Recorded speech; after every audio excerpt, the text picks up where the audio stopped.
আসসালামু আলাইকুম। আজকে আমরা আছি নাটোর জেলা বাগাতিপাড়া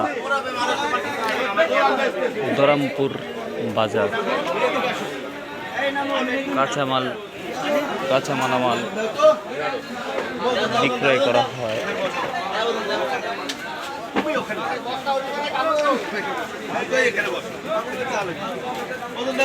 সকল প্রকার সবজি বিক্রয় করা হয়।